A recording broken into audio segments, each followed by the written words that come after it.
देखो इसमें यहाँ स्वराष्ट्र गौरवम क्षेत्र में दो श्लोक हो गए। प्रथम श्लोक का कि उत्तरम यत समुद्रस्य हिमाद्रश्चैव दक्षिणम वर्षम तद भारतम नाम भारती यत्र संतति। तो जिसमें कि समुद्र के उत्तर दिशा में, प्रथम श्लोक में बताया गया कि समुद्र के उत्तर दिशा में हिमालय पर्वत के दक्षिण दिशा में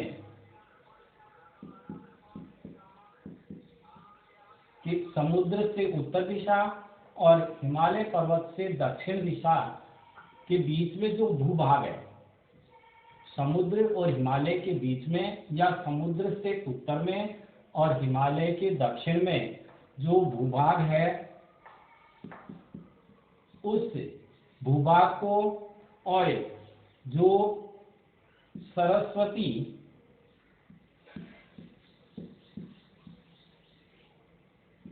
की संतान निवास करती हैं, उस भूभाग को भारत देश कहते हैं। ये प्रथम श्लोक में पाया गया। और दूसरा जो श्लोक हुआ वह था हिमालयात समारंभे यावदिन्दु सरोवरम तम देव निर्मितम देशम हिंदुस्तानम प्रचक्षते। हिंदुस्तानम प्रचक्षते। तो इसमें ये कहा गया कि हिमालय से प्रारंभ होकर, हिमालय पर्वत से प्रारंभ तथा इंदु सरोवरम हिंद महासागर तक फैले भूभाग को हिंदुस्तान कहते हैं। कवि ने दो श्लोकों में, एक में भारत देश किसको कहा है कि समुद्र के उत्तर दिशा में स्थित है और हिमालय पर्वत के दक्षिण दिशा में, वही बात बताइए कि हिमालय पर्वत से प्रारंभ होता है और हिंद महासागर जो समुद्र है वहां तक का जो भूभाग फैला हुआ है उसको हिंदुस्तान कहा गया है। और इसमें उस भाग को जिस भारतीय या सरस्वती की संतान, जो सरस्वती के पुत्र हैं वो निवास करते हैं, उसको भारत देश कहते हैं। ये दो श्लोक है। फिर अब तीसरा,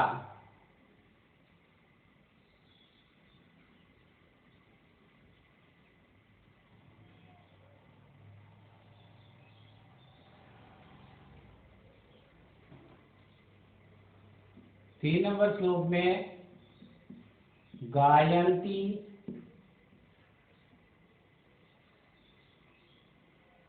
देवान्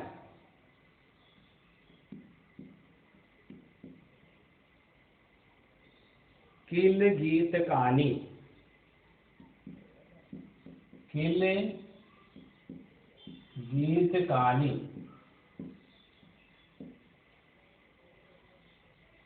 धन्यासु ते भारत भूमि भागे। धन्यासु ते भारत भूमि भागे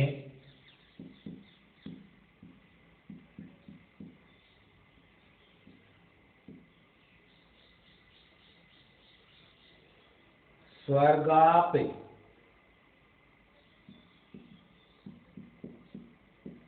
स्वर्गाप वर्गास्पद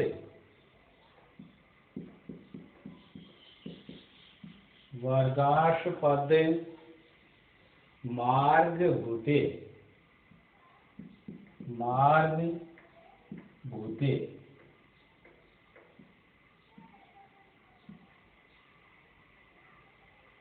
भवन्ति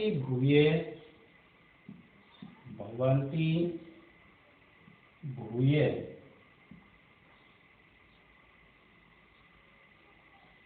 पुरुषः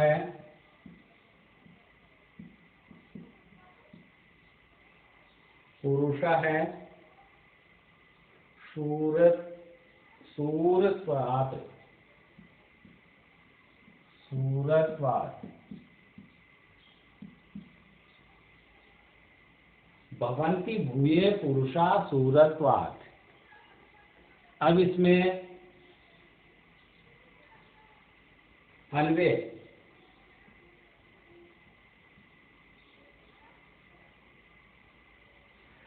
अन्वय में देवाकिल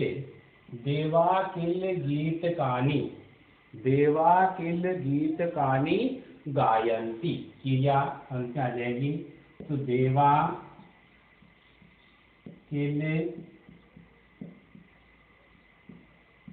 गीतकानि गायन्ति। धन्यास्तु ते भारत भूमि भागे धन्या तु ते पुरुषः सन्ति। धन्या सैका विसर्ग, तो धन्या है तू, धन्या है तू, ते पुरुषः है, ते पुरुषः है,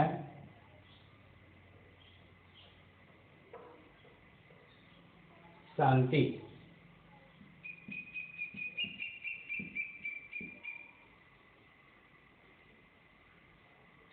स्वर्गाप वर्गास्पद मार्ग भूते, तीसरी पंक्ति गया।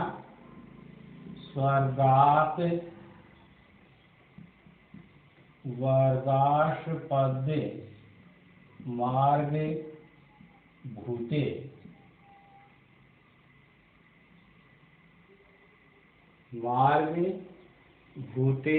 भारत भूमि भागे, ये पद रहेगा कि भारत भूमि भागे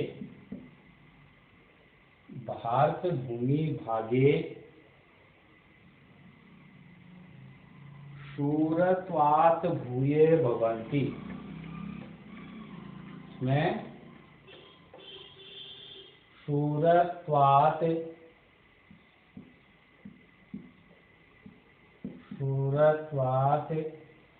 भूये फिर क्रियापद भवन्ति, भूये भवन्ति। अब इसमें इसका हिंदी अर्थ,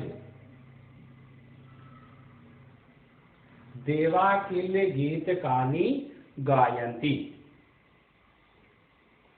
तो देवता जहां गीत गाते हैं, देवाकिल गीतकानि गायन्ति। तो इसमें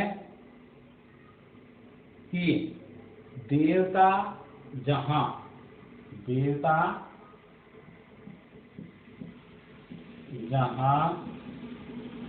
गीत गाते हैं, देवता जहां गीत गाते हैं।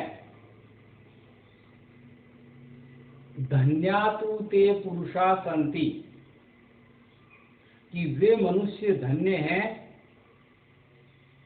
धन्या तु ते पुरुषा सन्ति, ते वे पुरुष धन्य सन्ति हैं, वे पुरुष धन्य हैं। स्वर्गात वर्गास्पद मार्ग भूते, कि स्वर्ग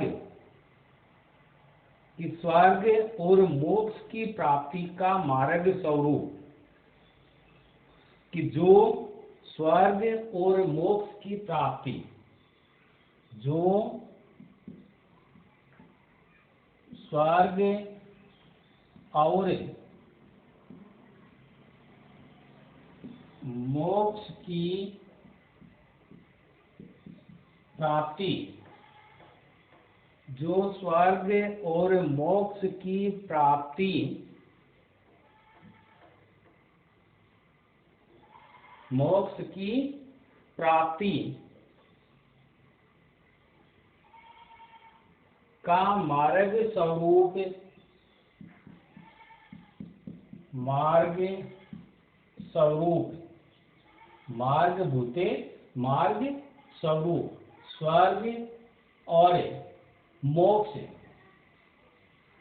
पद मार्ग भूते प्राप्ति का मार्ग स्वरूप, जो स्वर्ग और मोक्ष की प्राप्ति का मार्ग स्वरूप,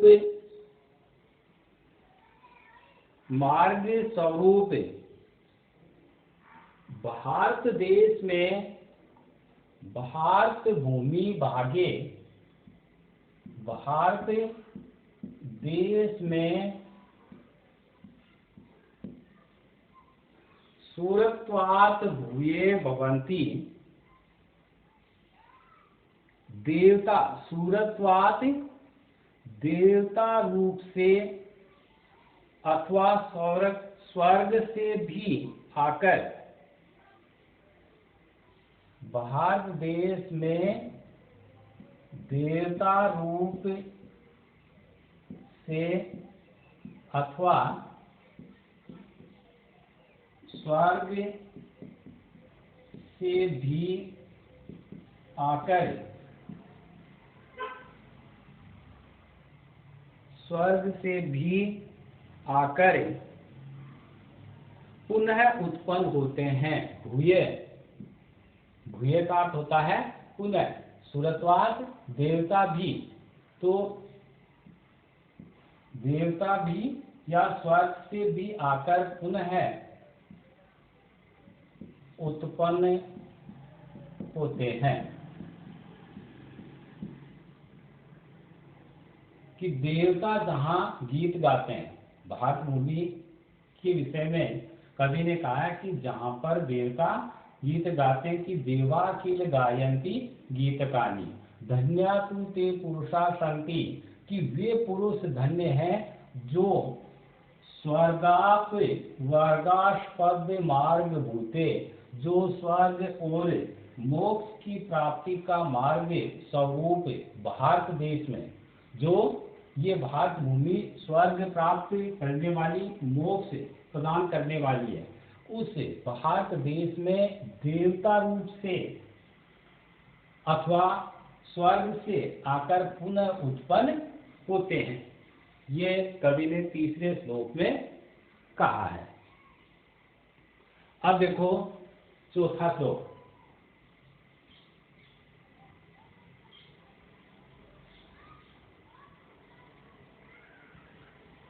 चौथे श्लोक में कवि ने क्या कहा है?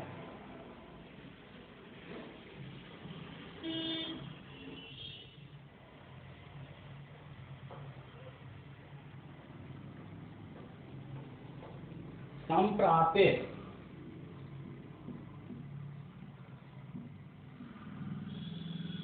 संप्राप्ते बहारते जन्म, बहारते जन्म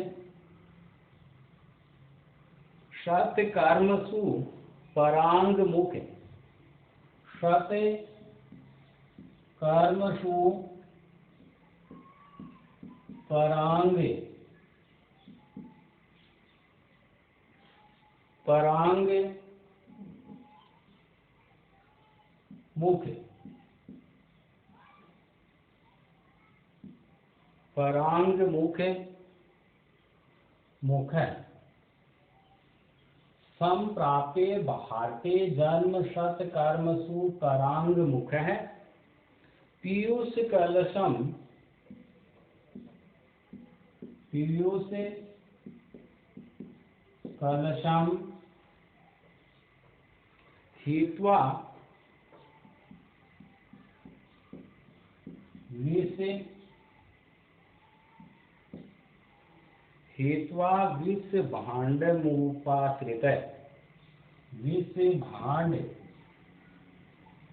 विष भाण्डमुपाश्रित,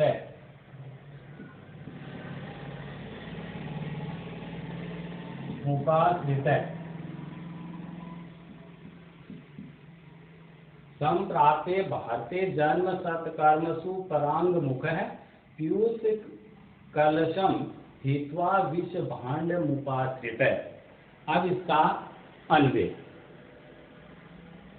तो अन्वय में भारतीय जन्म संप्राप्ते, अन्वय में भारतीय जन्म सब प्राप्ते सत्कर्मसु परांग मुख, सत्कर्मसु परांग मुख, परांग मुख पीयूष कलशम हित्वा विष भाण्डम उपाश्रित, कि पीयूष कलशम हित्वा विष भाण्डम उपाश्रित। ये इसका अन्वय, तो अन्वय के अनुसार इसका हिंदी अर्थ कि भारत देश में जन्म प्राप्त करके, संप्राप्त प्राप्त करके, तो भारत देश में जन्म प्राप्त करके सत्कर्मसु परांग मुख करके भी जो मनुष्य सत्कर्मों से विमुख होता है, करके भी जो मनुष्य सत्कर्मों से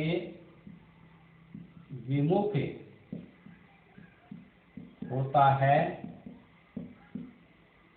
पीयूष कलशम हित्वा, वह अमृत के घड़े को छोड़कर, पीयूष कलशम हित्वा, वह अमृत के घड़े को छोड़कर विष भाण्डम उपाश्रित, जहर के पात्र को ग्रहण करने वाला होता है।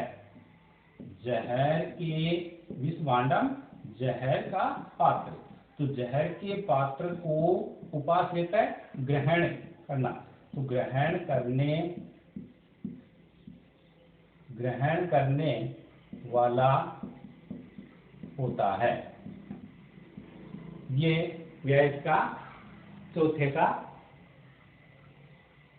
चौथे श्लोक का हिंदी अर्थ कि भारत देश में जन्म प्राप्त करके भी जो मनुष्य अच्छे कर्मों से विमुख होता है, अच्छे कर्मों से दूर रहता है, वह उसके समान है जिस प्रकार से अमृत के घड़े को त्याग करके, उसको छोड़ करके कोई जहर का पात्र ग्रहण कर रहा हो, उसके समान माना गया है। तो अब इसका गृह कार्य श्लोक 3 और 4 का अन्वय सहित हिंदी अर्थ।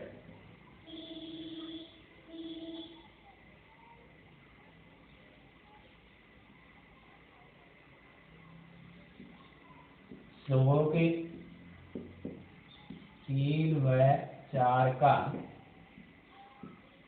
अन्वय सहित हिंदी अर्थ लिखो। इसका आज का जयकारी। ये जयकारी करना है 3 और 4 श्लोक का, उसका अन्वय सहित हिंदी अर्थ लिखना है। धन्यवाद।